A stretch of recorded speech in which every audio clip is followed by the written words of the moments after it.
Hi, welcome to Downtown Launchpad. I'm Robert Peroni, Director of Economic Development for Central Houston, Inc. I'm responsible for the creation and implementation of strategies to accelerate the growth of Houston's innovation ecosystem and proactively advance downtown as the premier global destination for corporate headquarters. I also have the privilege of being on an advisory board for multiple startups across different verticals, a venture fund, Generator, and MassChallenge, Texas.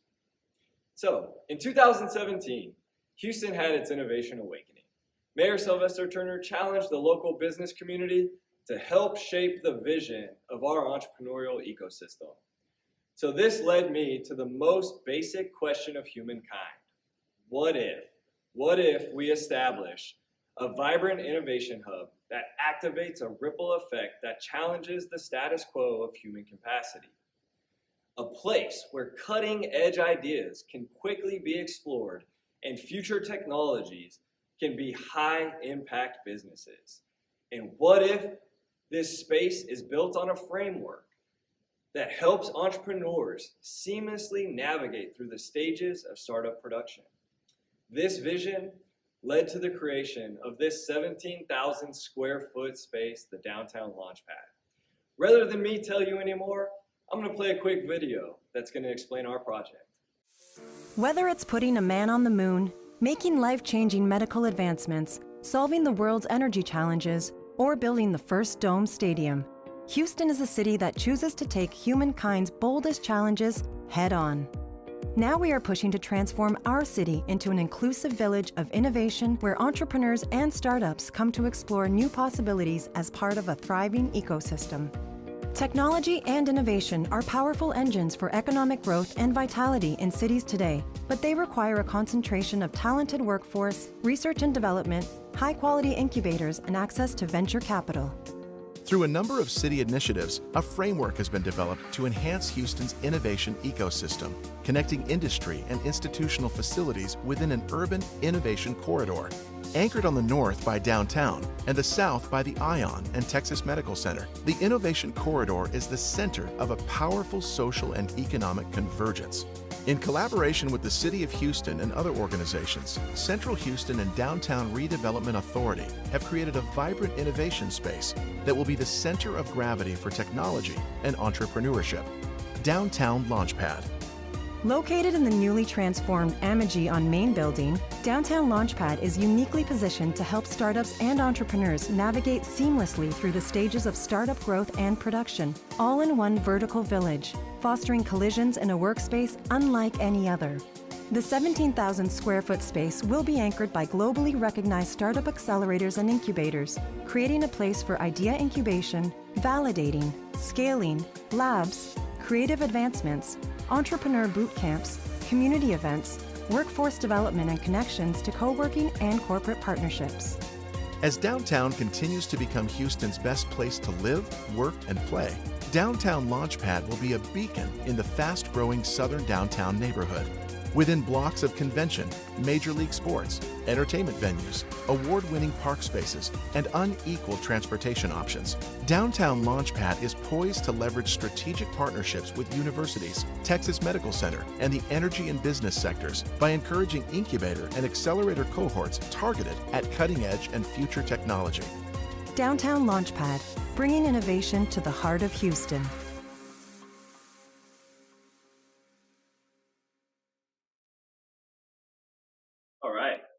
Well, I hope you enjoyed that video. Before we start, I'd like to give special thanks to a few people: the Downtown Redevelopment Authority, Central Houston, the Houston Downtown Management District, and our resident partners, Generator, MassChallenge, and Impact Hub Houston. We greatly appreciate you for being a part of this project. Now it's my privilege and honor to introduce a dear friend of mine, Mike Ballard, the operating partner of Ecliptic Capital and former Managing Director of MassChallenge, Texas. Mike, he'll be our MC for today's demo day. Hope you enjoy. Thanks, Robert. Hello, everyone. My name is Mike Ballard. I am the operating partner at Ecliptic Capital in Austin, Texas. We invest in pre-seed, seed, and Series A. And today I will be your MC for today's event. Looking forward to this Launchpad demo day. It's going to be fun. It's going to be exciting. You guys are going to love it. Lots of great technologies. I want to give a little bit of background on what you're about to see. So with the amazing entrepreneurs, you're going to see first a pitch, then you're going to see a demo, and then we're going to turn it over to some very smart folks. One is online, two are present. These two folks, John will be, and they're going to give some feedback to the entrepreneurs. So with that, let's bring up our first one. Are you ready? I can't hear you. All right, here we go. Let's have some fun. So the first one is Eric Ingram of Scout, which is de-risking space with sight, and they come from MassChallenge. Okay, all right. Hello, my name is Eric Ingram, and I'm the CEO of Scout, a space company de-risking space operations by giving sight to spacecraft. As a society, we increasingly rely on spacecraft, and the threat to their operations has never been higher, and will be greatly exacerbated by the over 10x increase in satellites expected over the next decade. This growth will lead to more crowded orbits and more collisions, increasing the number of failures and putting hundreds of billions of dollars of space assets at risk. When satellites fail, half the time the cause is unknown, and operators could lose $500 million with a single failure. Space insurers lost over $800 million in just 2019 alone. The current status quo of ground-based observation and over-engineering every aspect of a spacecraft simply isn't sustainable for the industry ahead. We can't catch anomalies before catastrophe strikes. Satellites can literally explode in orbit, and all we have to go on is a fuzzy image. Scout is developing vision systems to help spacecraft see the local area around them. Deployable as spacecraft subsystems or free flyers, our passive ranging Scout vision systems are a way to rapidly proliferate decentralized space situational awareness. We can also use them to observe, analyze, and inspect other space systems, so we can catch anomalies before they become failures. Satellites integrating our vision systems will have actionable situational awareness for miles around, and we have additional terrestrial applications for our technology that we're working towards. They say you're not a real space company until you have something in space, and I'm happy to say things will be getting very real in just over a month. We'll be flying a Scout Vision on a demonstration mission with our friends over at Orbit Fab to demonstrate the value of our onboard sensor capabilities and get Scout Vision to at least a TRL-8. I'm also happy to say we made it from a digital render to actual flight hardware in only 6 months. We're building up a customer pipeline, including LOIs from high-profile industry players who are actively interested in using our products. We've already received investment, R&D funding, and we're a 2020 MassChallenge Gold winner. Additionally, our first mission is launching to space in about a month. And just to tease it a little bit, we'll have a lot more exciting announcements very soon. So I thank you for your time today. Welcome your questions that you have, and I guess I will hand it over to you for the demo video.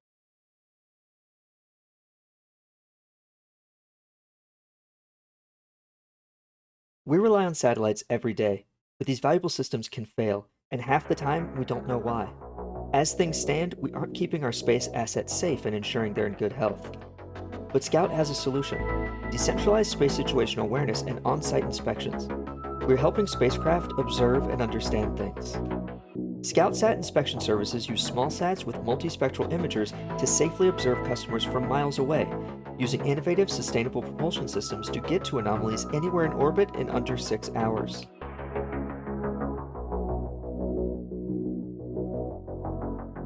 Scout Vision is our provisionally patented, fully passive stereo sensor first flying in summer 2021, which provides an unprecedented sub-centimeter resolution of satellites in orbit.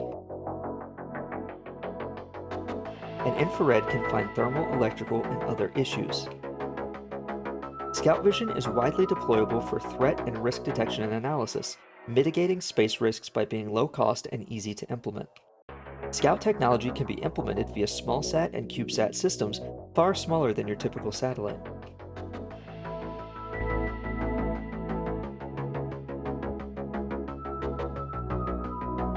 And is deployable in terrestrial scenarios such as autonomous detection, observation, and tracking of aerial assets, a critical national security need. Learn more about Scout and our work at scout.space.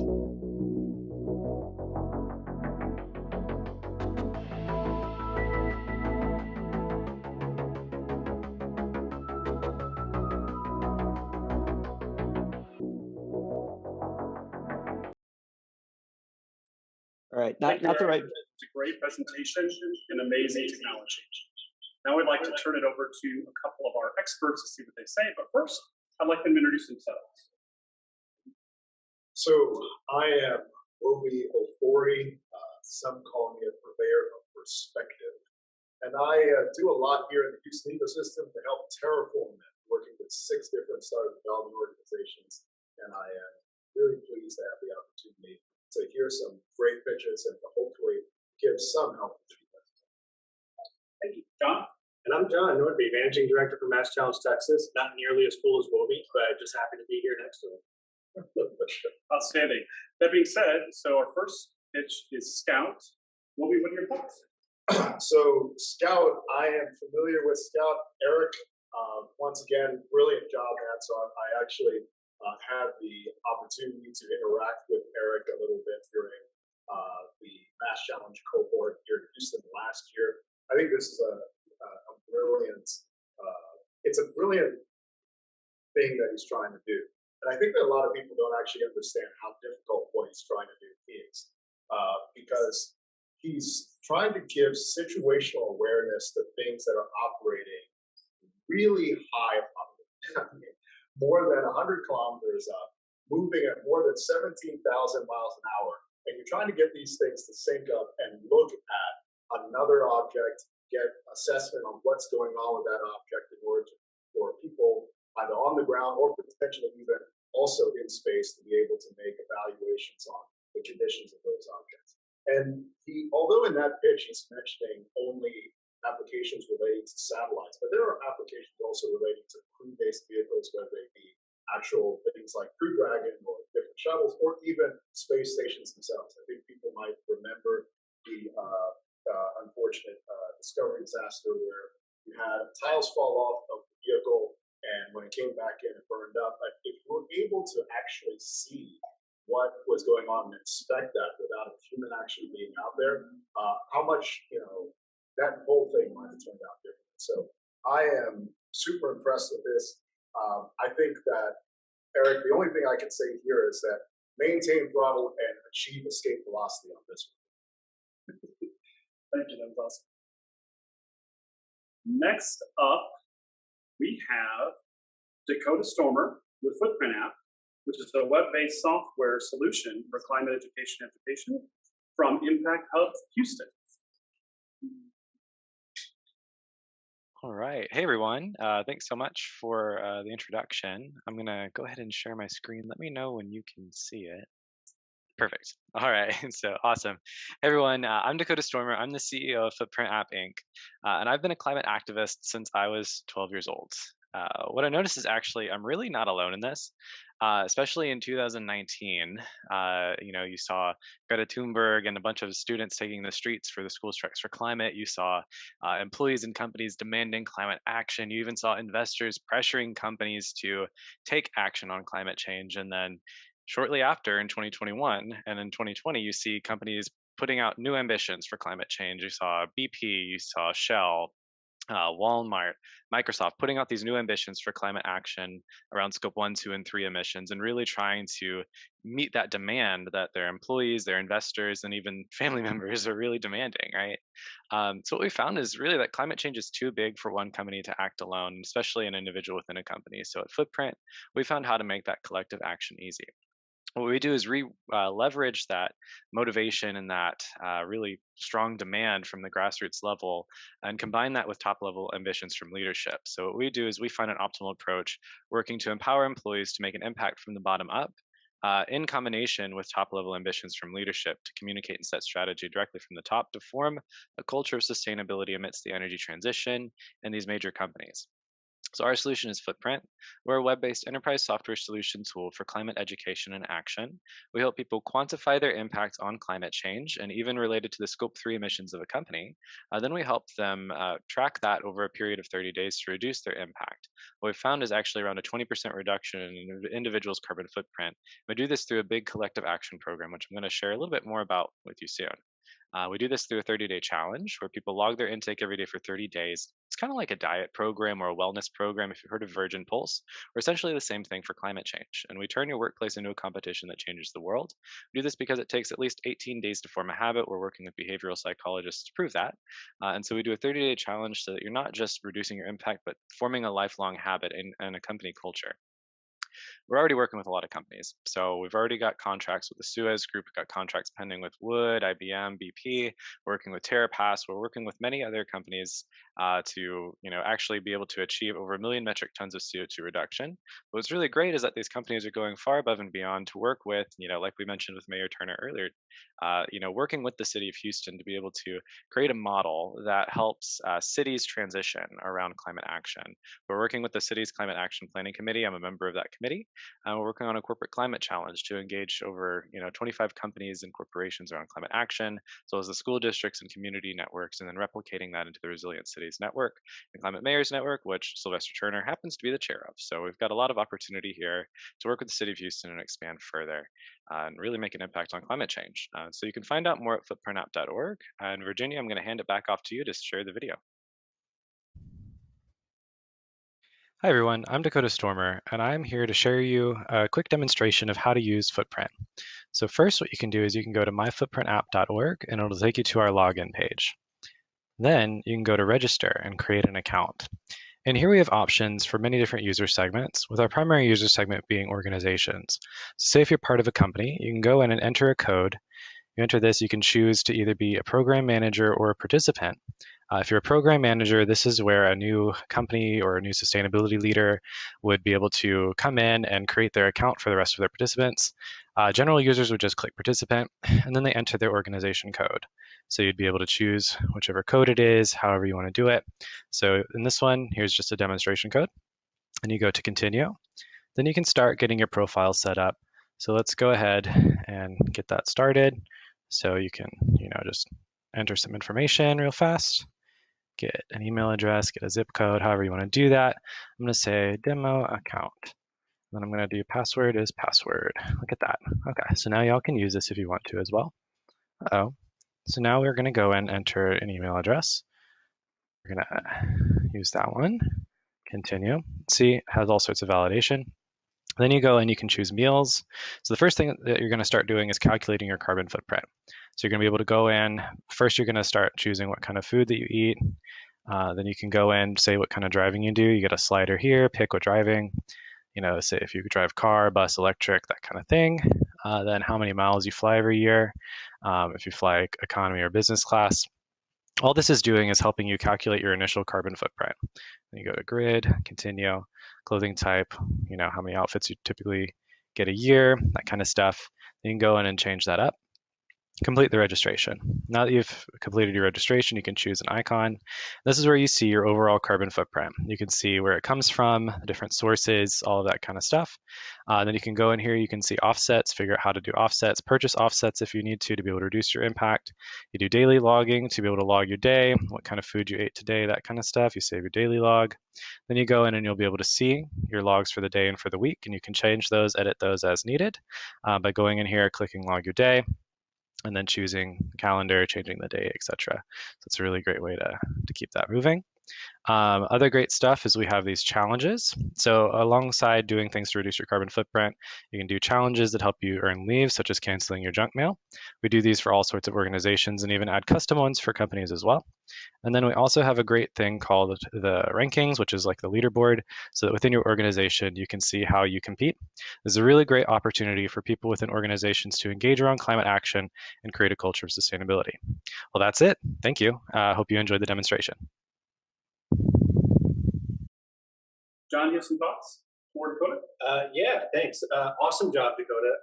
There's a lot I really love about this. I love the design of the app. I love the real-time tracking components. I should obviously mention the mission, right? Like just the mission to track carbon footprint and the 20% reduction of the user, I think is an amazing thing to think. I also love the fact that you incorporated the challenge behavior into it to continue to drive the behavior of not only tracking what your footprint is, but how to decrease it. This is the first time I've seen the app. It's the first time I've seen you pitch. So 6 minutes of your world. I'm going to try to base as much feedback as I can on that. So take this with a grain of salt. There's a couple questions you left me with that I'm really curious about. I'd love to learn more about. One is the connection between the problem that you laid out in the deck and the solutions you created here.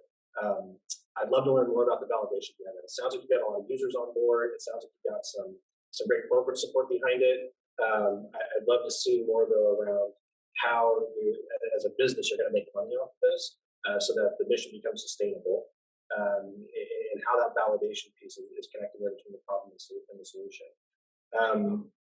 I was also really, really curious what happens with the users after the 30 days, right? Is the idea that they've created a behavior that they take with them. How do your customers, your corporate partners, how do they continue to see value in that as an employee engagement tool? So just a lot of questions that I was left with that are all really great questions that I'd like to dive into. I also think that this is incredibly timely, right? If I can sort of extrapolate out, I think some of the things that you have in the pipeline here, if you've got enough data around the users on the platform, being able to scale and leverage that data into other revenue streams around carbon credits or offsets, I think there's a really fascinating play for you, which I'm sure is something you've already thought about or explored. I'll also say that I just think that as much as I never like to tell startups that they have to take advantage of market conditions because there's change and literally on a daily notice, I do think that you're in the right time in the right place to take advantage of something that's not only a hot topic, but something people really, really care about right now. And I think that especially coming out of the last year and a half of this pandemic, as employees go back to work, from what I'm seeing, employers are far more in tune with the requests and the desires of what their employees want. So the fact that you capitalized on that early on to drive a behavior and recognize that behavior within the employees, I think puts you on a really, really solid starting point to go for. So I'm excited to see where you go. I'm actually excited to learn a lot more myself. So, any thought? Thanks, Sean. Next, we have Sarah Hill with Helium, which is mental fitness powered by you from MassChallenge. Sarah? Great, thank you. Hi, everyone. Hope this message finds all of you doing well. And as I get my screen up here, appreciate the opportunity to share about Helium and how it is mental fitness for a new reality. So Helium is a drugless, fast-acting mental fitness product that's clinically validated to reduce anxiety in as little as 4 minutes, and it's powered by your body's electricity. So this is Crystal. She's a Helium customer. She wanted something to help her improve her mental fitness as with the pandemic. This is the Stress Olympics. This is a mental health emergency right now, but the issue with that is people can't self-regulate their brain. And why is that so hard? Because it's a muscle that they can't see. Flat 2D meditation apps do not allow the user to learn to self-regulate. They can't see their brain patterns in real time to know, am I doing it right? Helium is a digiceutical powered by any wearable. It's more engaging than traditional meditation that allows you to not just track the data from your wearables, but see and interact with it. We don't make the smartwatches or the headbands that you plug into Helium. Our magic is the software, and there are 2 paths to Helium. Without VR goggles, just on your mobile device, if you lower your heart rate, butterflies hatch in augmented reality and they'll fly around the room. Or in virtual reality, that glowing light in the center of the screen, that's your feelings of focused calm in your brain. Your mind is powering this. If you increase your feelings of focused calm, those orbs of light will move through you. It's teaching the user to self-regulate their brain patterns and also create stored memories. Helium is validated in 4 peer-reviewed journals. This is a firefighter's brain where in just 4 minutes, the fast activity in his brain reduced significantly. We have 3 patents, 7 million views on our platform, a 98% retention rate for our enterprise customers, and more than $1.2 million in lifetime revenue. First, we're accelerating our enterprise growth where we've had the most success. And then we're engaging consumers, the 100 million people with wearables. And each wearable that we add to Helium adds more addressable market. And in a few years, that's upwards of a $25 billion SAM. Our business model charges annual or monthly software subscriptions where the user can download their own data and also track their own brain patterns over time. Helium is the world's first immersive digiceutical powered by hardware-agnostic consumer wearables. Any wearable. We're different from regular meditation apps because our experiences are actively controlled and they're also immersive. We've experienced more than 400% quarterly revenue growth with some of the largest customers in the world, including the US Air Force and the VA. We have more than 3 million in warm to hot leads in our sales pipeline, including a half a dozen Major League Baseball teams, and MOU signed for a $750,000 contract as well. We're on track to do more than $1 million in revenue just this year. This is the team that built the world's first immersive media channel powered by consumer wearables. Our team has successful exits, 1 unicorn, and 1 IPO. We're raising 2 million seed in a straight equity round that accelerates our enterprise growth and gets us to the consumer market more than a year of runway and 6 million in revenue. 400,000 is already committed to our round from previous investors. Why Helium? We have 1.2 million in revenue on 1.6 million raised. We're capital efficient, 4 peer-reviewed journals, and broad, valuable IP. We're Helium, mental fitness for a new reality. And with that, go to our product video. The simplest way to use Helium is without a wearable. These are beautiful, nature-based escapes that have the option to be powered by your brainwaves and your heart rate in virtual or augmented reality environments. Let's talk about the difference between virtual and augmented reality. Virtual reality includes these goggles that you put on and you're completely taken somewhere else. You don't have the ability to see the real world. All you see are beautiful nature-based escapes inside a computer-generated environment or inside 360-degree video. Augmented reality, on the other hand, you have the ability to see the real world. You're just using your mobile device in order to superimpose holograms across the screen. Gently slow your breathing. If you're using a wearable interaction, here's what you need to know. This is a BrainLink Lite EEG headband. You'll notice on the front of the headband there are sensors that are capturing your brainwave activity. Inside the Helium Pro app, underneath the video menu, click the gear icon and then select Add a Device. You can also select what kind of remote control you want to use. Inside the experience, use your feelings of calm or focus to make the experience play. You can adjust training difficulty by dragging the slider up to make it more difficult, or down to make it easier. If you want a simpler graph, just press the front trigger button to make the graph a single light that grows larger with your feelings.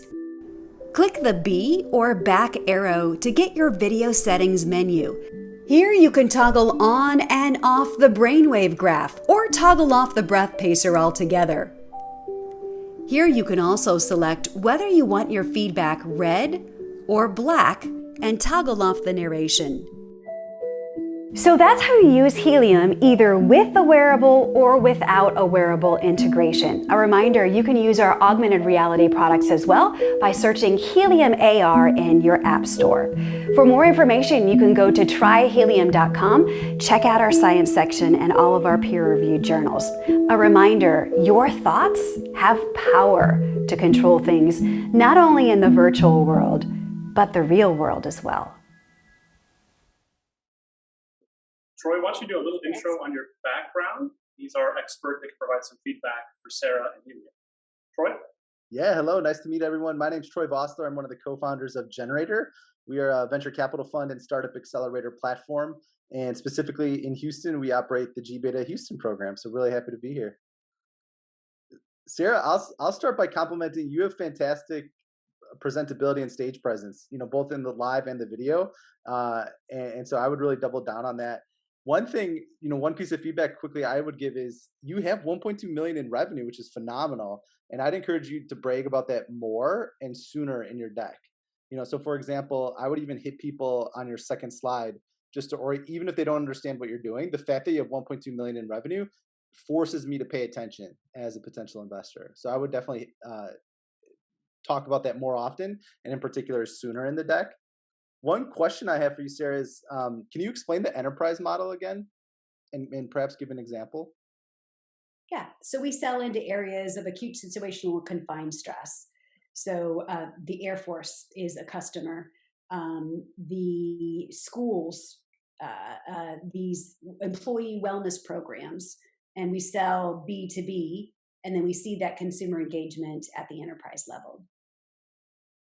And there's software subscriptions. So like the Air Force would be an example of someone that might have a bulk license, and then they leverage that with, dozens, if not hundreds, if not thousands of their employees or clientele or whatever the case would be. Is that accurate? Yes. Got it. That'd be another example. Again, all my suggestions are how do you take your presentation from an A+ to an A++, but it would be along the lines of maybe you even tell part of your story through that lens, where you say, like, let me give you an example of an enterprise sale where we work with the U.S. Air Force. Here's the problem that they face. This is what we charge them, and now all their enlisted or all their officers get access to this, for example. Just any way to encapsulate that, because maybe this is shame on me, but I kind of went through it just thinking about the consumer model. Before you brought up the business model slide, or before you said the word enterprise, I was kind of thinking, oh, this is like a consumer play, meaning, the long tail of consumers that have an Oculus download this app and then they're using it. But really, it sounds like the majority of the business model and your traction, your 1.2 million, is predicated on those enterprise sales. So I might just spend a little bit more airtime on that. But great presentation, Absolutely. Very cool technology. How did you come up with it? I was a former TV journalist, covered a lot of trauma, so developed it for me. And I discovered neurofeedback back in the day. I was a fan of that.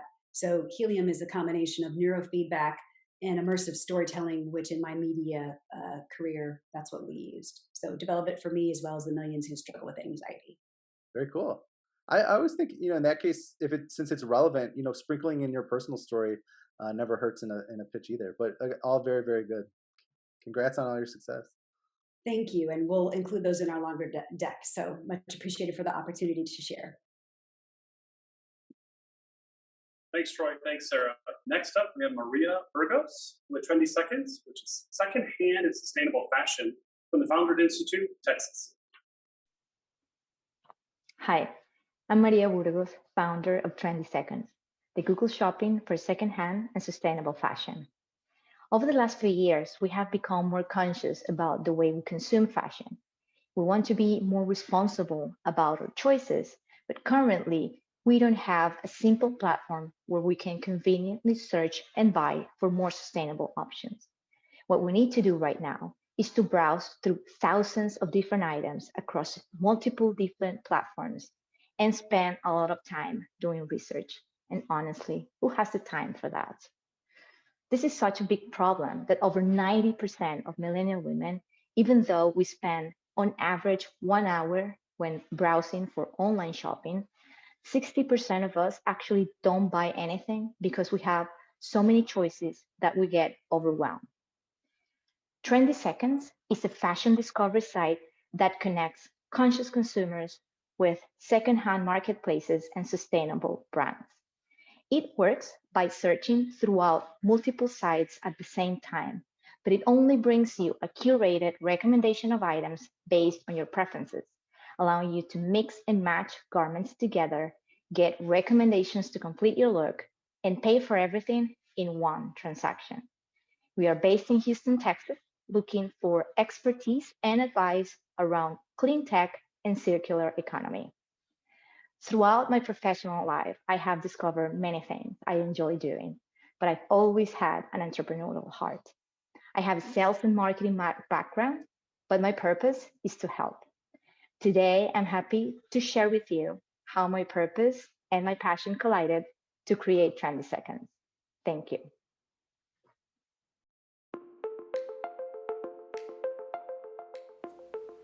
"2020. We were stuck at home, and Marie Kondo inspired many of us to organize our closets. Remember? After the last time I did this, while looking where to donate all the clothes that didn't spark any more joy for me, I started a research journey that changed my life. I began reading about the environmental impact of the fashion industry. Did you know that it takes 700 gallons of water to make one new t-shirt? Yes, that's 700 gallons for one t-shirt. Despite this, every year, over 60% of the newly manufactured garments for the US end up in a landfill because of our consumption habits. This makes no sense, and it was probably not the first time I was hearing this, but this time I was paying attention. I learned that I could transform my passiveness into action by reducing my carbon footprint if I started buying secondhand and more sustainable clothes. But when I tried to do this online, I spent so much time browsing thousands of different unique items at several secondhand sites, and I had to do so much research about what sustainable really is that I ended up being frustrated, overwhelmed, and I didn't buy anything. As a mom, wife, and professional woman, I know how precious our time is.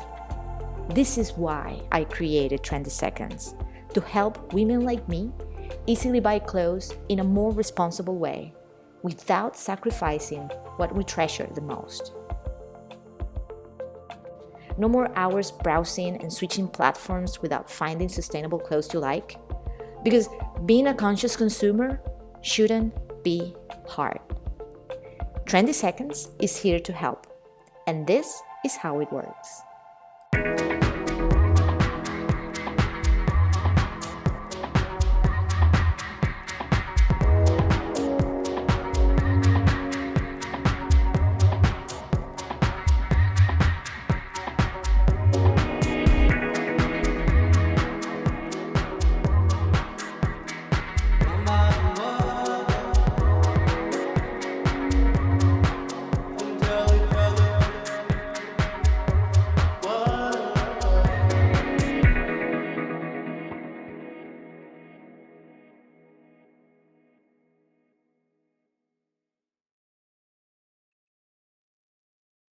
Thank you, Maria. That was great. 700 gallons to make a t-shirt. I'm pretty sure I'm not going to forget that. So our expert is John Norby. John, what are your thoughts on 20 seconds? I'm really thirsty every time I look at a t-shirt. That's insane. Maria, that was awesome. I think the presentation was great. The video was really good. I love the way you tell the story. Obviously, the mission is incredible, very timely as well. There's been lots of talk, lots of funding around the circular economy lately. So I think all of that is wonderful. I also like the approach that you're taking here, which I didn't pick up on at first. To be honest with you, the first few minutes into the presentation, I was thinking, great, another circular economy site. What makes this unique and defensible? But the fact that you're taking the aggregator approach to it and sort of pulling all that data into one place, I think is genius, and I love that. A couple of questions that I was left with, and again, as I said before, questions are a good thing, right? But I'd love to learn more about is I'm really curious about the business model. I'm assuming that you're taking some sort of transaction fee on the purchases that are made on your site, but I'd love to learn more about that and what the size of that market is. I also am really, really curious about the buying behavior of somebody that's in the circular economy. One, just in general, because I think it's fascinating, but more specific to your business. Because, and the reason I bring this up is I noticed on, I think it was either the demo or the video, you put an outfit together that I think was $175. And my assumption, which might just be my own bias, is that when people are in the circular economy, they're looking for things that are secondhand. That might be like a high price point for them. So it left me with some curiosity around what that average customer tends to spend on the site, how you think about products and inventory on that site, and aggregating the right products for the right customer to that price point. So all just sort of questions we love. And again, it's 6 minutes, right? So obviously not going to cover everything, but those are things that I would be really curious to just learn more about. But other than that, I thought everything was awesome. Again, it's another example of like right time, right place, or an awesome market with a ton of potential. And I love the chair Houston. So well done. Thank you. Thanks, John. Next up, we have Mike Francis with Nanotech. And Nanotech is a versatile technology for essentially fireproofing the world. And Mike comes to us from Halliburton Labs. Mike? Hey, Mike. My name is Mike Francis. I'm the CEO of Nanotech, and our mission is simple. We want to fireproof the world and drastically reduce global energy consumption. We recently closed our seed round of $5 million led by Ecliptic Capital in December of 2020. And we were the first participant at Halliburton Labs Accelerator. And I'll pause there for a moment so you can see a video, and then we'll come right back to you.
So we do those videos in my backyard. It's Science Sundays with my kids. So we get them involved in the entire process.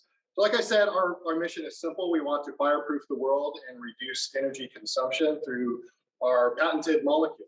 So the way that it works is once a flame or a heat source is introduced, our molecule will actually fireproof to 1800 degrees Celsius. And the reason that's important is most carbon-based fires, they will burn at about 1200 degrees Celsius.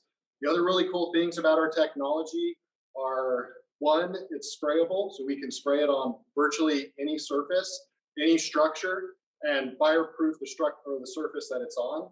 Also, there's no reportable volatile organic compounds, so it makes it environmentally friendly. We're working with everybody, from the state of California. We're hoping to go on about 1 million utility poles per year. We're working with chemical companies, offshore oil and gas companies. In fact, we have more than 25 Fortune 500 companies that we're currently working with. Right now, we can do about 1 million gallons of our product a year. And we're increasing that capacity to about 25 million gallons a year as that current capacity is being taken up by the orders that are coming in. The other cool things about our technology is the molecule is very adaptable.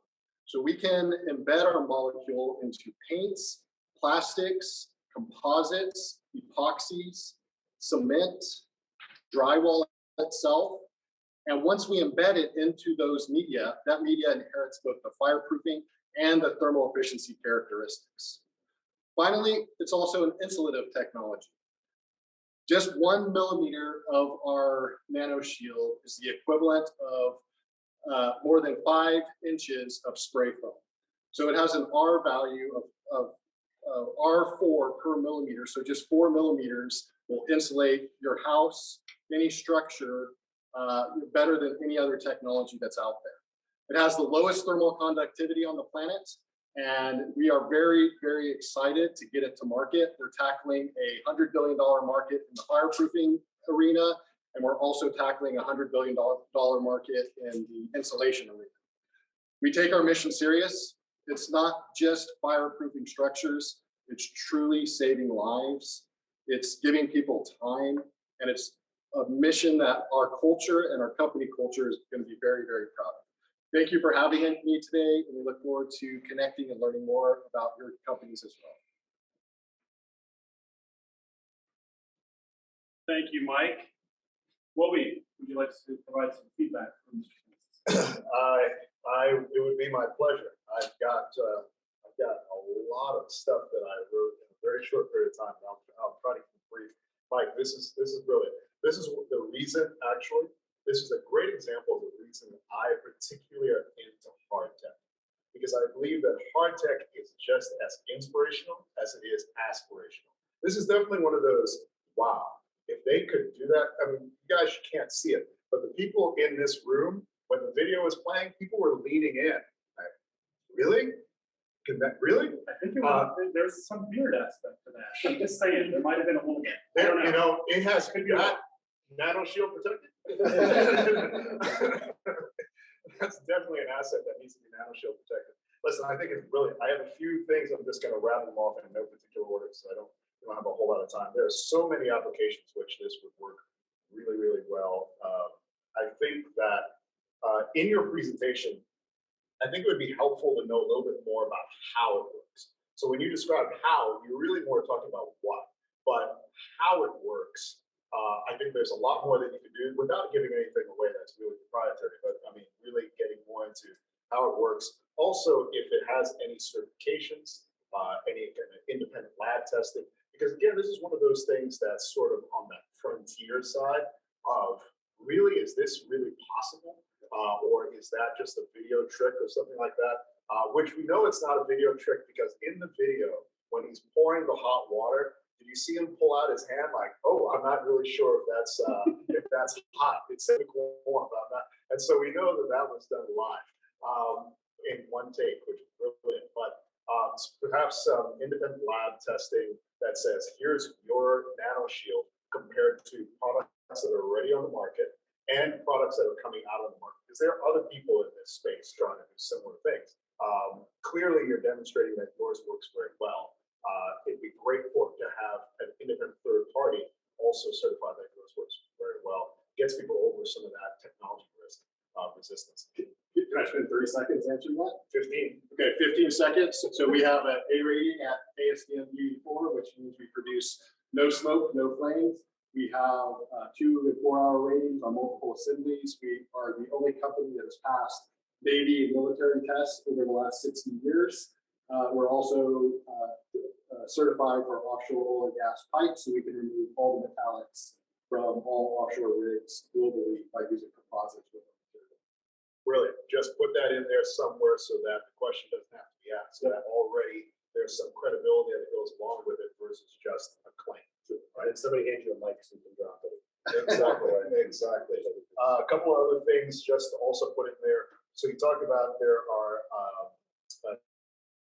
great, talk about environmental friendliness, but one of the things that comes up about this is that when you have a material that looks at least thermally nearly indestructible, a lot of things come up to mind as to, well, how does this then impact its ability to break down in the environment? How does it impact recycling capabilities of anything that's been, that this material has been, or the molecules have impregnated, which I imagine that can't be recycled. So those are some of the things that I think could be addressed since you're already going into California. They have a lot of very strict restrictions. So talking about that a little bit more and how you've gotten into that market, I think would also be very helpful. Well done, Bill. I mean, again, brilliant. Thanks, Mike. Thank you. Thank you. Next up, we have Uzma Mirza of Rodeo Technologies. And this is a COVID rapid test from MassChallenge. Uzma? Hi, everyone. I'm really excited to go ahead and present. I'm just going to share my screen. Okay. All right. So I am one of the co-founders and the chief executive of Rodeo Technologies, and we are developing a portable single-step diagnostic test. Most recently, we were the grand prize winners of X Prize's $6 million rapid COVID testing competition. And I mean, for the past year, we've kind of seen when it comes to testing, there is a certain level of inaccessibility to certain demographics or certain areas. And even if there is accessibility, it takes some time to be able to get those results. So it was very serendipitous of our team to come up with this because we saw a need. And what we saw was that high-tech medicine is not accessible. It's labor intensive, it's time consuming, it's expensive, and it's not routine. So if you go to your PCP or you go for a regular checkup, any tests that are ordered, generally you are referred out to a specialist. And that kind of creates a psychological barrier for a lot of patients. And so as we were developing this test for COVID-19, we kept thinking, why not make this a platform that could be used for multiple diseases? And if we can diagnose within 30 seconds, that means that we can treat faster and we can have better policy in terms of accessibility. And so what we developed is the Roomy. And it's called the Roomy because we use photonics. And if anyone has heard of the poet Roomy, he talks a lot about light. And so we are amplifying the detection of a disease in blood, breath, saliva, urine, or water using proprietary photonics, which we have a patent on. And we do all of this for the price of a latte. So it costs $4.17 for a test. And our vision is to create rapid screening tests for multiple diseases all across healthcare. And it's really apt that we are in Houston, Texas. I'm really honored and grateful to be able to present here. Robert Pironi is actually one of my mentors. And just to know everything that's happening in Houston and what's happening with Launchpad is really beautiful to me as a Houston founder, because so often we're pulled to go to the Bay Area or to go to Boston. And I think everything that we have in Houston really speaks volumes to how it's supporting our company. And you'll see that in a second. So going back to the Roomy, it's a 30-second test. We don't need a lab. It can detect a bacteria, virus, or biomarkers. But what's really cool is that the data that you get right there and then, it can instantaneously be shared to the public health department. And you'll see that in the demo. We're working with early stage lung cancer and respiratory viral diseases, so beyond COVID-19. And we're working to actually get this out to schools, workplaces, and also the global economy. So if anyone knows what's happening in India right now, or what's happening in Brazil, we're working with XPRIZE to get our, that's my timer, to get our deployment out in about 2 months. Again, our test is about $5. We're working with UPenn right now to develop our biosensors. Here are some of our partners. We are a JLabs company, and our team is all based in Houston. We're scientists, engineers, and global health practitioners. We're opening our first round of funding June 2020. And yes, I am going to show you guys the demo now. The Roomy Portable Instant Detection System. Here's a side view and a top view. And this is a disposable breath tube. This is how it works. Take a disposable sleeve, put it over the device for protection, insert the disposable tube, and have the user blow into it. When the user blows into it, their air will go through the tube with turbulence and specific airflow, guiding the virus or the bacteria into a disease-specific biosensor for binding. Once the pathogen binds to the biosensor will light up. The green light that you see here are photons that are starting to be emitted. These emitted photons are then projected onto our detection system via our patent-pending ellipsoid mirror technology. Once you're done with the test, a readout will be available, and it can be instantly shared to the public health department or network of choice. Remove the disposable parts, and you are ready for the next person to be tested.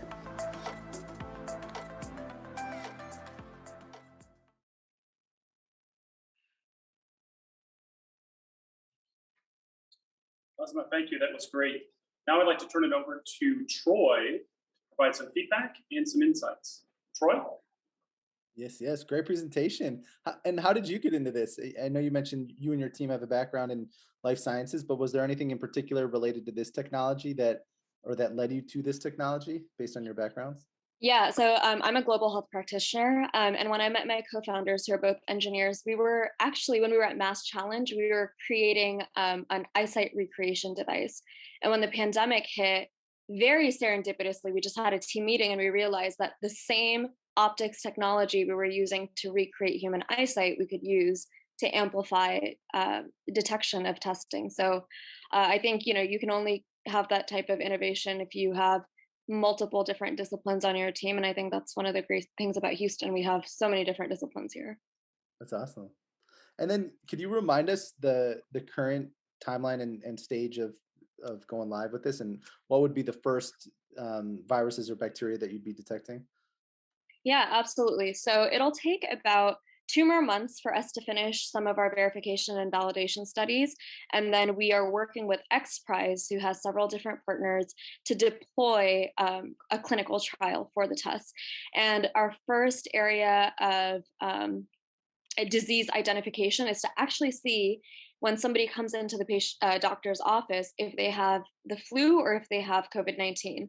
Because now if you have a cough, you're going to wonder, do I have COVID or is it something else? So we think a duplex test is going to be kind of our entry into the market. Excellent. And then, one comment I would have is I thought the idea of going after workplaces was really smart too. So obviously, in addition to the clinical setting, thinking about the workplace, because, a lot of employers are going to be increasingly sensitive, whether it's COVID or I love your example of the flu versus COVID choice. So I thought that was very wise as well. What's your next biggest hurdle? You have a great audience tuned in virtually here. What's an area either you need help with or that you kind of see as a hurdle upcoming? Well, I'm going to be really honest. I think, as a startup in Houston, Texas, we are a small team. We've been really lean. And the way that we've made it to where we are is because we have really great partnerships in the medical center and we have really great mentors. So I really like it when people just approach us and say, hey, I would love to work with you guys or mentor you guys. And then if that becomes a relationship, that's great.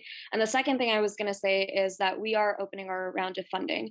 So in addition to partnerships, I would love to get Texas investments in on this as opposed to just getting them from Boston or the Bay Area. We do have a lead investor, so I'm going to drop my email in the chat if anyone is interested. Great. Well, thank you and congratulations. Great pitch. Thank you.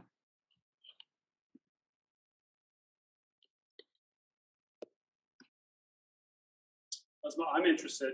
Just saying. I'm from the Dakota Capital in Austin, Texas. Mike Ballard. I'm throw it out there. Okay. I'll hit you up. Thanks, Troy. That was great. Next up, we have Abe Matamoros with ELIGrid, and that is unlocking medical adherence data. And they come from us from the Canon community. Abe? Awesome. Thank you, Mike. I appreciate it. My name is Abe Matamoros, and I'm one of the co-founders of ELIGrid. And I'd like to start out by telling you about my other co-founder, Regina. A couple of years ago, her and I were walking to lunch together with some friends when all of a sudden she fainted. We were luckily able to catch her before she hit the ground. We took her straight to the hospital. And while at the hospital, this was actually her that day, we found out that she got sick because she hadn't been taking her medications as prescribed. My grandfather had a very similar issue, and it was for the same reason. See, they use these weekly planners that said Sunday through Saturday at the top with the time periods on the side. And it took them so long to organize their pills every week that they sometimes didn't do it.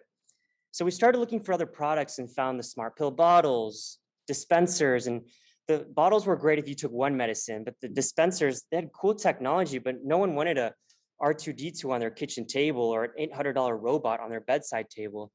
And you had these prepackaged pharmacies as well. The problem with these were, if your regimen changed halfway through the month, you had a box full of medicine you couldn't use. It didn't track if you took your medicine or not, so it couldn't keep caregivers notified. And we started talking to a lot of people and asked them why they didn't use any of these products. And they gave us a very similar answer. They would say, well, I'm not that old, or I'm not that sick. And they could be 75 years old, take 7 different medications. It would be the same answer. And it was because purchasing and using one of these to them felt admitting they were getting old or admitting they were getting sick. So we realized we needed to do something like Fitbit, where they weren't the first heart rate monitor, but they were the first heart rate monitor everyone started to wear on their wrist. because they turned it into a fitness accessory. So we wanted to create a healthcare accessory, and we created EliGrid. With EliGrid, each compartment contains one type of medication. So whenever Regina's running low, she can take her pill bottle, pour it in. Now it takes her 30 seconds to organize instead of 30 minutes. Then when it's time to take her medicine, the lights on the lid tell her which pills to take and how many. In this case, she takes 2 of these transparent ones and 1 of these yellow ones. There's also a sensor on the device that can tell if she took her medicine or not, so caregivers can be notified and she can view reports on her phone. But probably the most popular features are smart alarms. We found that a lot of our users don't have the same schedule every day. Sometimes they wake up earlier on the weekday than on the weekend. So with our sensors and special algorithm, we adjust alarms to ring at optimal times, and about 95% of our customers enable this feature. When we first started EliGrid, we realized we needed to be a data company for large healthcare organizations so they can help their patients stay healthy. But when we would go up to them or investors, no one really believed in what we were doing. Understandably, we had no experience in hardware, software, healthcare. We're still in school. So what we ended up doing was we did business plan competitions where we went over $250,000 through these business plan competitions. We did a pre-order campaign where we told people, hey, buy our product now. We'll use that money to build it and give it to you in 2 years. I don't know how, but people bought it, and we raised over $200,000 through those pre-order campaigns. We use that money to build, manufacture the product, the software. And still these organizations said, okay, you proved you could build it, but now you need to prove it actually improves compliance. So we went direct to consumer in order to gather that data, and we were able to gather that data. We sold over 10,000 units at $149. We showed that EliGrid improved compliance in 80% of users. It stayed the same in 17% of users, and only decreased compliance in 2% of users. And we showed a 96.5 retention rate. Now with this data, we were able to go to these organizations and they couldn't argue with us. And luckily, we've been able to build some great relationships with Centene, who's one of the top 5 largest health insurers in the country, CVS, who we're going to be in those stores in July, and LabCorp, who runs a lot of clinical trials, and they're looking to track those clinical trials more closely. With many of those companies, the model is we sell the product for $149 and charge $30 per month per user to track that adherence data. And we recently found out that EliGrid can be reimbursed by insurance, so we're now trying to figure out how to implement that part of the business. And yeah, that's a quick overview of EliGrid. I'd be happy to answer any questions, and very open to, we especially like criticism. That helps us the most. So if you could give us some of that, that'd be helpful too.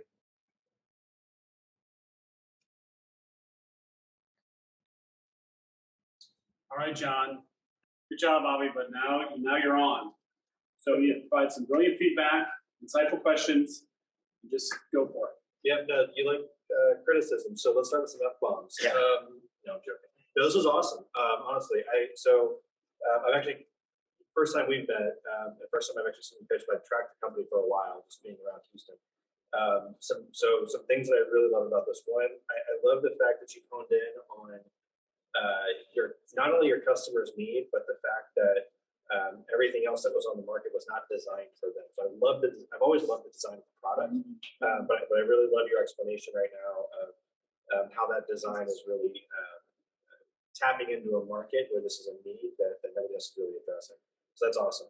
I think with that, though, comes a lot of questions of how defensible is that? Like what keeps somebody else from coming in and doing the same thing at a rapid rate?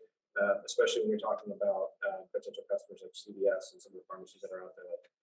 So that's one of the things I would love to dig in a little bit more on, if there's any protection around it, or just what makes this defensible. I also love the pathway that you've taken to create early customer validation. From not only listening to them, but going the route of crowdfunding, getting some of those pre-orders in, and really validating that market early on. I think it's awesome. It's a pathway that I think a lot of companies sort of overlook early on, maybe to really try to skip ahead really fast. It sounds like they've been really, really thoughtful in that approach, which I love. Some of the questions that I think I was left with are,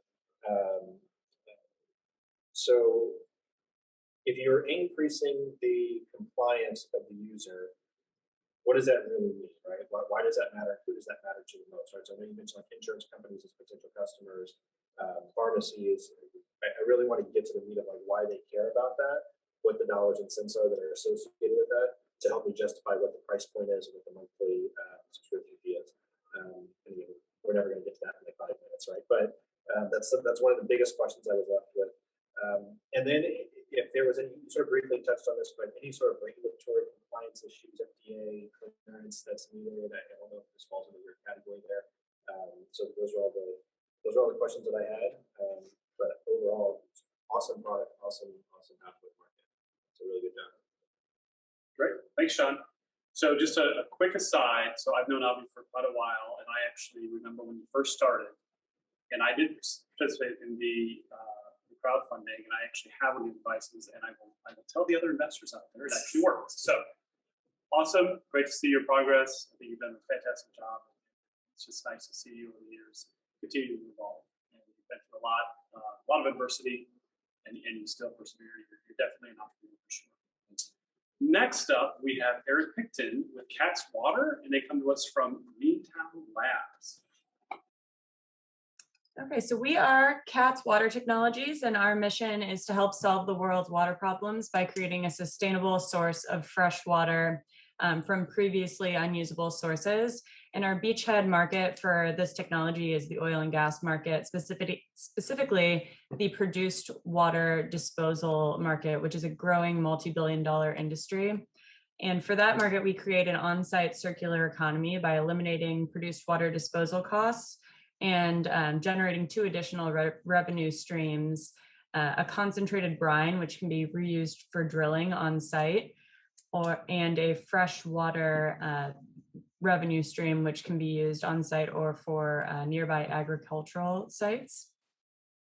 And then, of course, in addition to the oil and gas market, we're part of the DOE Solar Desalination Prize, which we're developing a product to treat seawater or brackish groundwater for agriculture or drinking water in remote areas. And then also working with the US Air Force for defense and disaster relief applications. So creating potable water for drinking, training, weapons testing, fire suppression, and sanitation.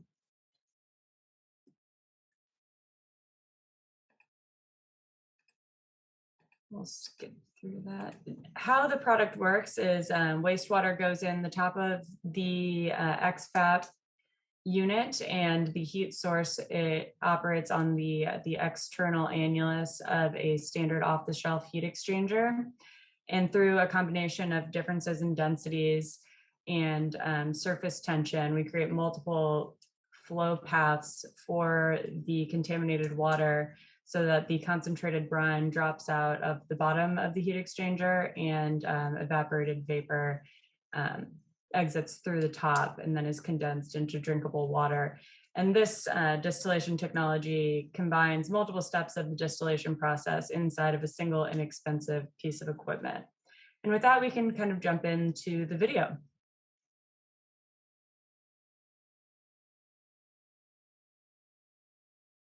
As a patent attorney for ExxonMobil, Gary Katz was immersed in a world of innovation and saw an opportunity to build a business. Inspired by the produced water challenges faced by the energy industry, he founded Cat's Water Technologies to create a simple solution not only for these oil and gas companies, but to help solve complex water problems worldwide. The resulting XVAP technology is cost-effective, modular, and flexible, addressing the needs of a breadth of end users, including Katz's first commercial customer, Galloway Lone Star LLC, whose daily produced water disposal transportation costs will be minimized by the on-site system. Lab and field trials successfully treating water from 140,000 ppm total dissolved solids to less than 1,000 ppm attracted the attention of large oil companies, like Occidental Petroleum, who have offered in-kind support, including on-site pilot testing. Cat's Water Technologies will help solve the world's water problems by creating a sustainable source of fresh water using renewable energy and waste heat to purify previously unusable water sources. Our XVAP technology can help the city of the future by treating industrial water, brackish water, RO reject water, and municipal water to EPA drinking standards while reducing reliance on fossil fuels. The XVAP thermal distillation unit significantly reduces manufacturing and installation costs by consolidating multiple steps of the distillation process inside a single heat exchanger vessel. Thermal energy provided by solar collectors runs the system with no conversion to electricity, requiring no grid connection.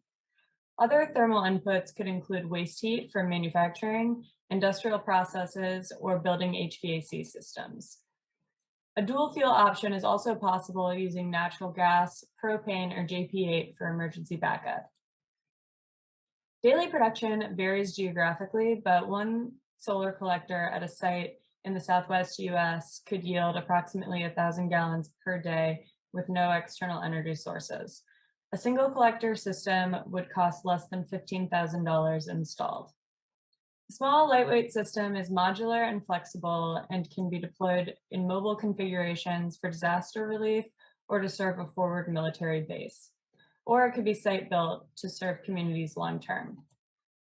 Research and development of the XFAP system has been funded by NSF SBIR Phase 0, 1, and 2 grants, as well as the DOE Solar Desalination Prize and a U.S. Air Force SBIR Phase 1 contract.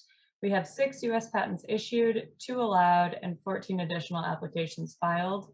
We are looking for stakeholders, especially in the Department of Defense, who are interested in developing sustainable sources of fresh water.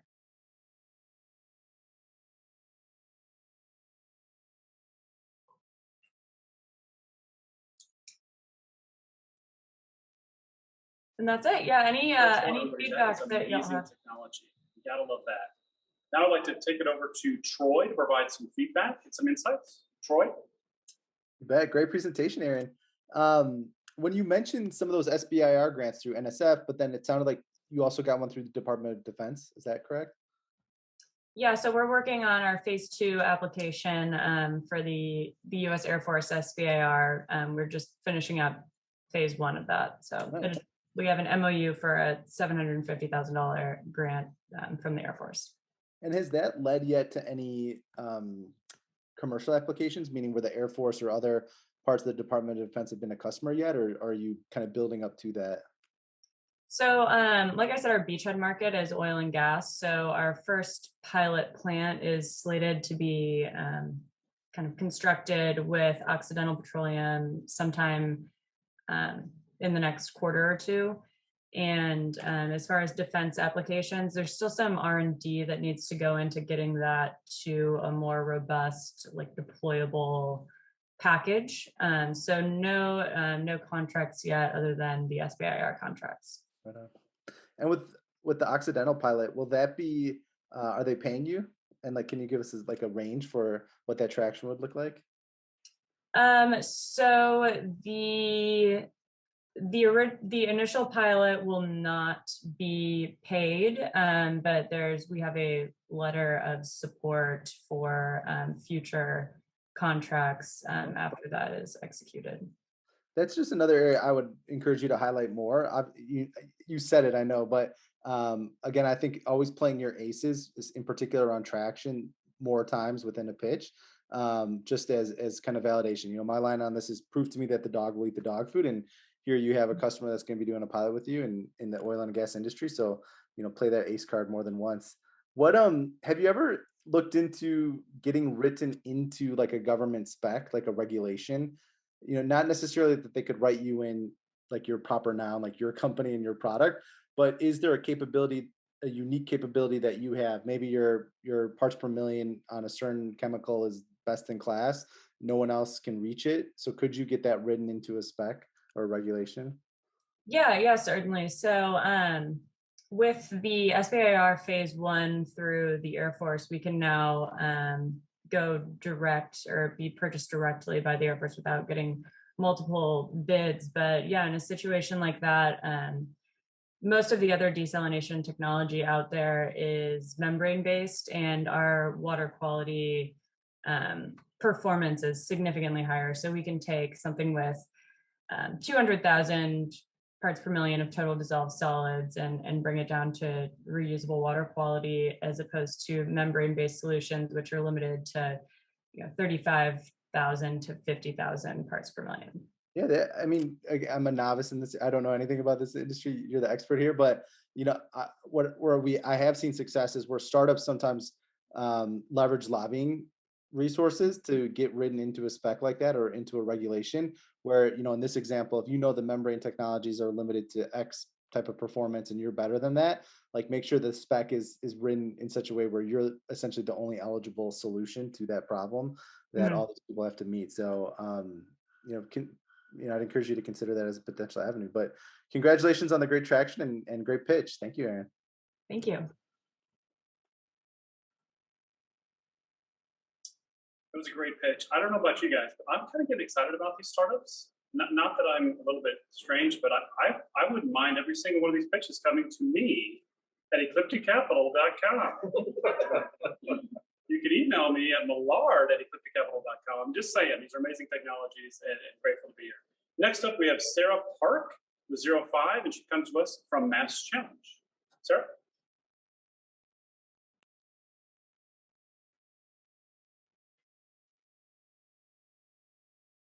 Hi, my name is Sarah, and the founder is 05. Everyone knows who Uber is, right? I think so. Everyone knows who Uber is, right? I think I heard Uber for the first time about 10 years ago, and I remember thinking how crazy the idea was. Getting into a stranger's car, I didn't like it, and fast forward 10 years. I don't own a car, and I Uber everywhere. In the past 10 years, the mobility market changed dramatically with the emergence of fleet and last mile services like Uber, Lyft, and Lime. And things are still changing. And with self-driving cars delivering pizzas in Houston, things are about to get even crazier.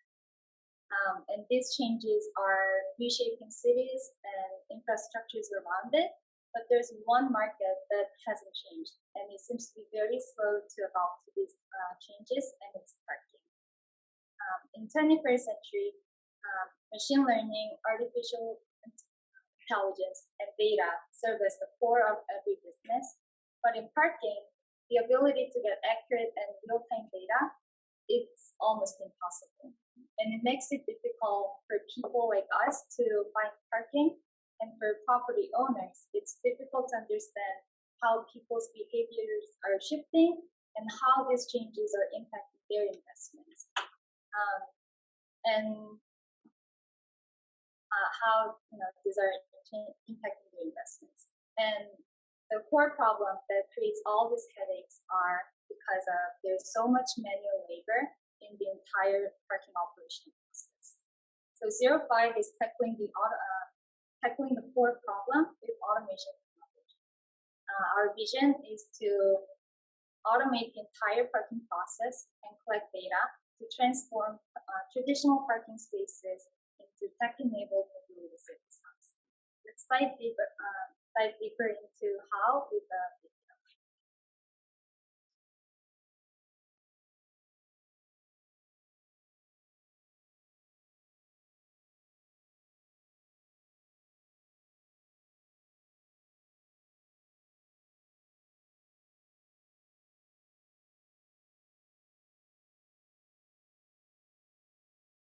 With everything going digital, why are parking lots still using technology that's decades old? It's inefficient, difficult to manage, and expensive.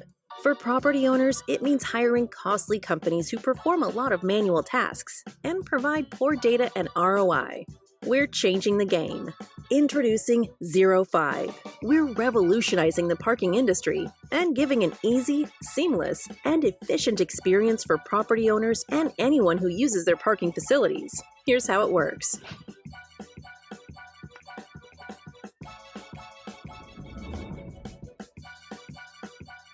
When a car goes into the garage, our system captures images of the vehicle and remembers it. Once inside, there's no more searching for an open spot. We find the best one available and guide you there.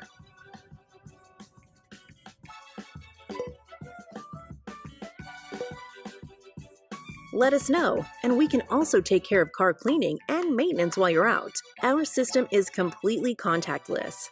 No ticket required. No need to stop at the exit when you're done. Just drive out and you'll receive an email invoice moments later.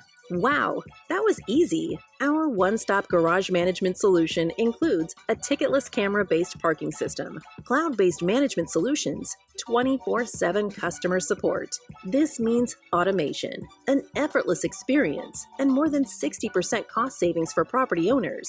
On top of this, you get instant and accurate data reports. Our detailed analytics offer insights into how to maximize the utilization of your garage, and that means higher revenue. 05 parking is future-proof and empowers your garage to accommodate any type of cars, from level 0 to 5 autonomy.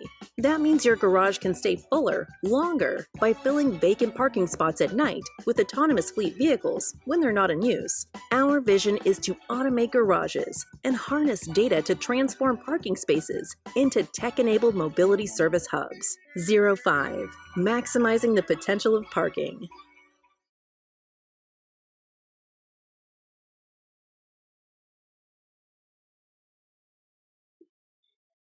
Hello, that was great. Thank you, Sarah, so much. Now I'd like to turn it over to Roby. Do you have some feedback for Sarah?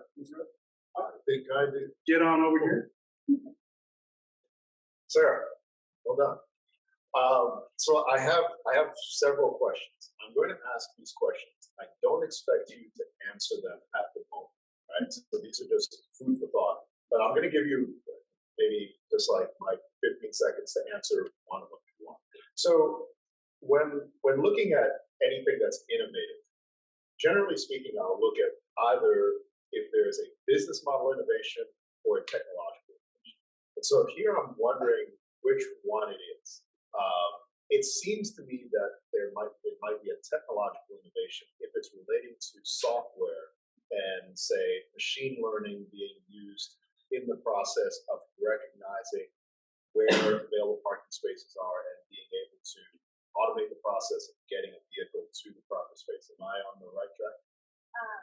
And if not, yes, correct. yes, from driver's perspective. Yeah. Also for managers' perspective, they have to work with a lot of operators on site to actually manage the parking on site. Right. Whereas our solution, no one has to be there, everything can be remote.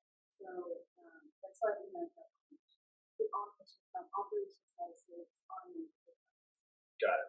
Okay, and that's cool. That's neat because the parking business is a big business.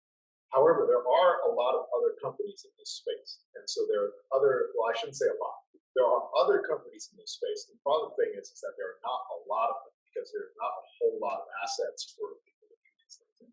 And so, I think one thing that would be helpful, since you're a new entrant in this space, is to focus on something specific that differentiates you from the other ones who are doing similar sort of things. So some of us have gone into newer parking garages that have those lights above, and shows you where to go, etc. Yours seems to be more of a sort of a full stack solution of having everything in one, and that's great. Highlight that. Say this is how we're doing things, but also speak to the obvious. How are you able to be that jack of all trades without being a master of none? Last thing, I'm wondering, and this is just wondering aloud, and if I'm coming up with something that's just has nothing to do with what you're doing, just throw it out. But as the life cycle of vehicles is shorter than the life cycle of real estate improvements and buildings, and so as vehicles are developing, and we are moving more toward that level 5 autonomy right now, most recently level 3. I'm wondering if you could put that software and the same technology that you're developing for the structures, but if you could deploy it in the vehicle to get the vehicles to be able to recognize spaces wherever they are and use machine learning so that then no longer is it dependent upon the structure being upgraded, but rather that vehicle can operate in places even where there's no digital transformation within the structure. So what we're doing with that solution is software cars can already park itself. It can detect metals and the space in between, and it's not defined on the spot. What we do is we already know every detailed data within the car.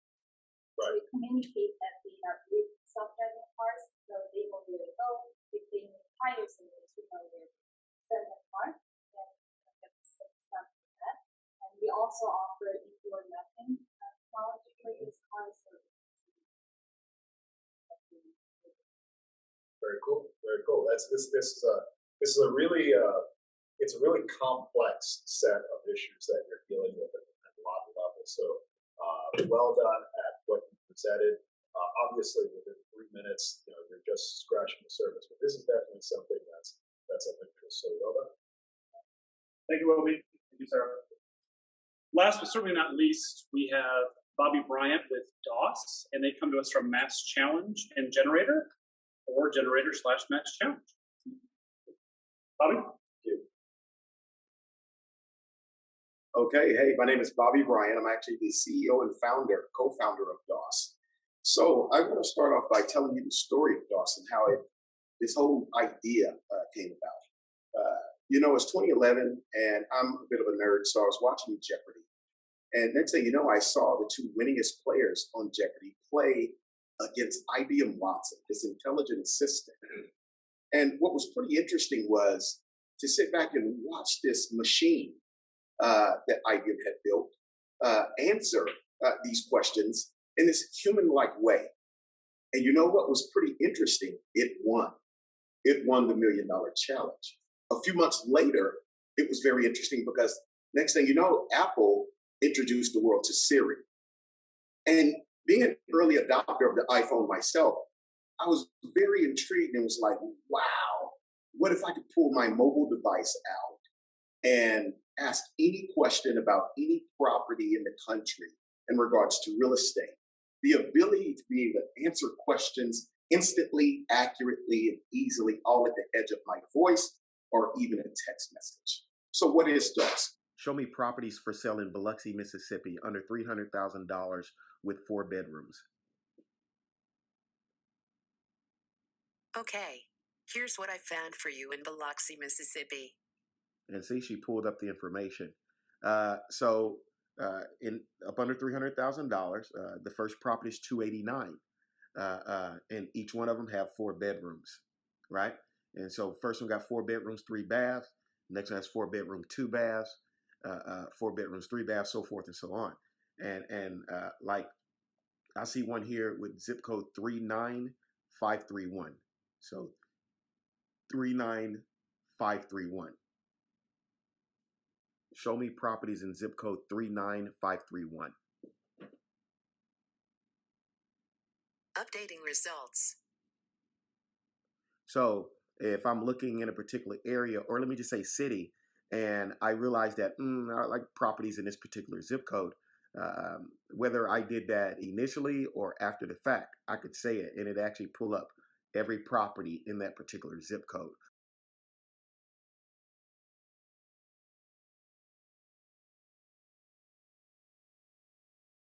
Now, this is what's pretty cool about our development. When you start thinking about the real estate industry, I looked at the top search engines right now, and honestly, they're all white labels of each other. They all show the same 5 bits of, pieces of information: bedroom count, bathroom, square footage, maybe even what school is zoned to, and obviously pictures, right? We knew that it was way, way more data than that. What if I want to live on a quiet street? What about if I want white kitchen cabinets and dark wood floors? What about if I want natural light coming into my house? We knew with our team and me being in real estate for 20 years that there was way more data. But what's happening with the current real estate search engines is that just like anything else, they want to take you so far, right, with information and then make you have to connect with somebody. Well, I don't know about you, but millennials these days are different. They want what they want when they want it, and they want that information in the palm of their hands. Oh, and by the way, I don't want to talk to anybody until I'm ready to talk to them, right? So we're forcing people in this new era, this new industry. And think about it. The real estate industry was created in 1908, almost 113 years ago, by baby boomers. The largest purchasers of homes right now are millennials. I don't know about you. They're different. They shop different. They want things different. They've changed the way we live, shop. And at DOS, we want to be able to accommodate that. You know what? Let's create the next era way of searching for real estate. Because the problem with real estate is historically it's antiquated, expensive, and fragmented. And if we're going to turn around and radically evolve the way people search and transact real estate, why not live up to the promise of technology, which is to save people time and money? Right now at DOS, we have 3 patents pending. Our current revenue model is mortgage, real estate, along the entire market ecosystem when it comes to the real estate industry. We've raised 1.5 million family and friends. We're currently about to start our seed round of 5.5 million. And once again, we launched 18 days ago. We have 1,000 beta users. And finally, our wait list is already at 10,000 people. So DOS, thank you so much. Bobby, thank you. That was awesome. So John Nordby. Yeah. Last one. What insights do you have for Bobby? Not much, man. You crushed it. I'm a little biased on this one. As y'all heard, Bobby went through MassChallenge, so I've been watching for a long time. First off, to launch 18 days ago, congratulations, especially with people already on the platform, a big backlist or waiting list. That's amazing. I love, so as somebody that's bought 3 houses and hated the process every single time, there's a couple things that really stood out to me that I really liked about this. So I'll admit I'm not big on like Siri or any of the voice command things, but the ability to translate things like a quiet street, good street for like kids and the types of things that you want to say, that's super fascinating.